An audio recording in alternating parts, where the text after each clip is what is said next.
What's up there, Workforce? Chris here with Work2Game, and it's time for an introduction to tanking.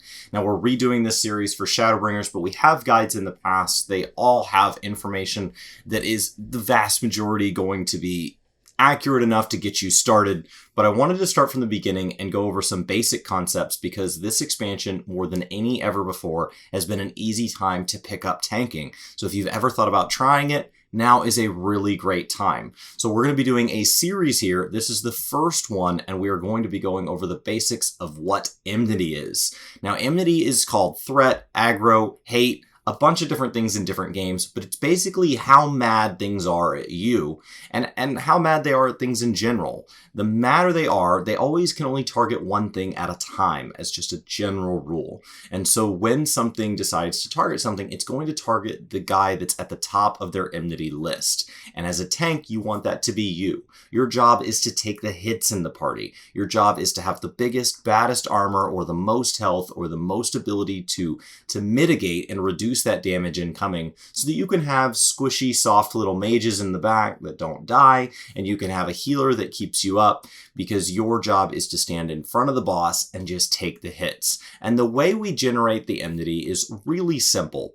Basically, we do the exact same rotation we would do for our normal DPS, but we have what's called a stance on. And this ability here is basically just a toggle. All it does is significantly increase enmity generation. It does have a 10-second cooldown, but once you have it on, you kind of just leave it on outside of some advanced stuff we'll talk about later, which is called tank swapping. So you really just leave this on at the beginning of every dungeon. Keep in mind that when you queue into roulettes and stuff, it does get turned off from time to time. So as you queue into those things, just make sure it's on at the beginning of every dungeon and you should be fine. If I switch to, it's called different things here. So you'll see on my warrior, it's called Defiance. If I switch to my Dark Knight, it's called Grit. If I switch to my Gunbreaker, it's called Royal Guard. And if I switch to my Paladin, it's called Iron Will. But they all just significantly increase that generation. And that's really it. And you need to be familiar with what that buff looks like because that's how you're going to tell. In low-level content, you won't have this gauge here. And so when I turn it on, you want to be aware that it looks like this little buff here. That may look somewhere different on your screen because I have changed my UI, but that little icon there with the up arrow says that that's increasing something of mine, and this little icon on there, if I mouse over, you can see that that is coming from Defiance. Enmity is increased. Now with that in mind, we are going to queue into our first guildhest. If you've already leveled all your tanks and stuff like that because you just push through and you're wishing that you kind of learned some basics here, guildhests are a great way, even if your tank is higher level than this from years ago, are a great way to get in and practice tanking. This and Hall of the Novice are just incredible ways to go into a very low risk environment at low level with a handful of your abilities and learn the basics and build all the way up to that level 40 point, after which you should be ready to go join the general population and tank your way through dungeons. Maybe at a little bit slower pace than you've seen some other tanks do, but definitely a great start. Everybody started not knowing how to tank at some point in their gaming career, and you just learn. It's just like any other skill.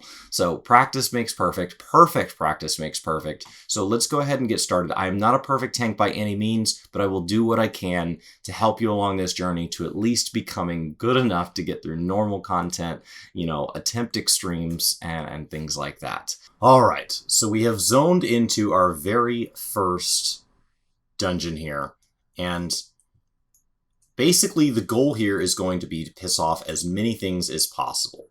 And the way you're going to do that is with Defiance on. You're going to run around and use your AoE threat generator. So as a warrior, this is called Overpower. And this is not a bad start. Basically, as long as you're the first person to hit them, you're going to start in the lead. And then after that, you just start DPSing them. So I'm going to use my AoE threat generator once, maybe twice, and then I'm going to start DPSing them down. And DPS is just like any other job. You're just doing damage in the optimal way. So your rotation is something that you will learn with each job. So Overpower, for example, is probably the hardest to learn.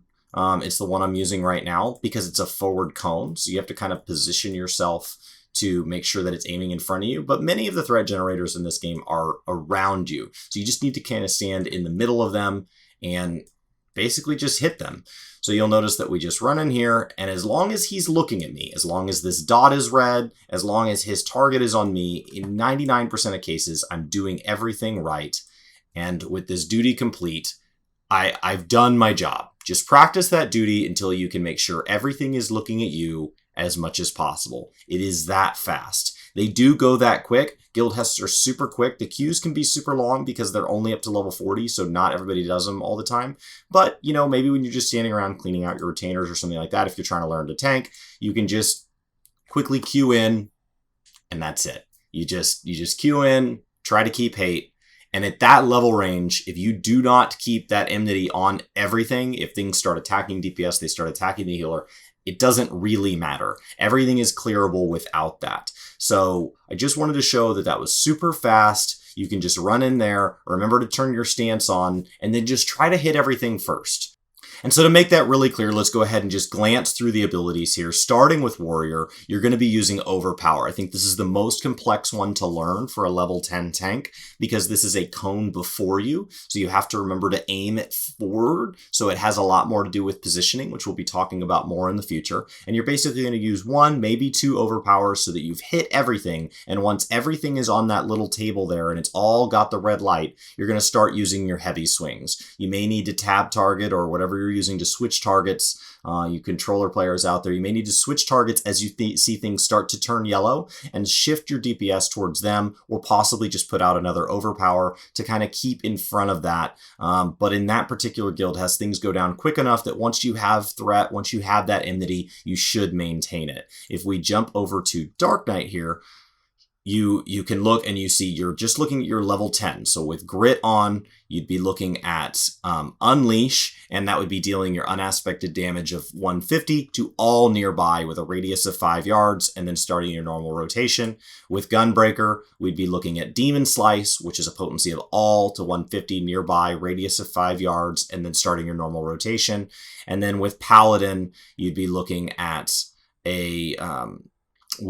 Total Eclipse, which is going to do damage to all with a radius of, once again, 5 yards, and then starting your normal rotation. Keep in mind for all of those that you need to have that significantly increases enmity generation button on. You have all of those available to you at level 10 or below. These are very, very simple, basic things. So for the purpose of that guild hest, if you're running out doing hunting log or leaves or anything like that, you should be able to do everything at honestly like level 15, 17 and below with just the level 10 and below abilities. It isn't optimal if you're in higher level stuff, if you're ignoring these. But if you're just focusing on learning the basics, that is the sheer basics. Just get everything mad at you, and then we can build on it from there. My name is Chris with Work to Game. I hope you guys have a fantastic day, and I'll see you next time. Do you guys remember Clyde the Couch Bear from the early videos when I was shooting in my living room and the couch was right behind me? Just wanted to do a quick update on his life. He has been way promoted. He's now guest bedroom bear. Doesn't flow as well, but definitely feels like he's got his own sweet gigs now that we have 2 beds in our house.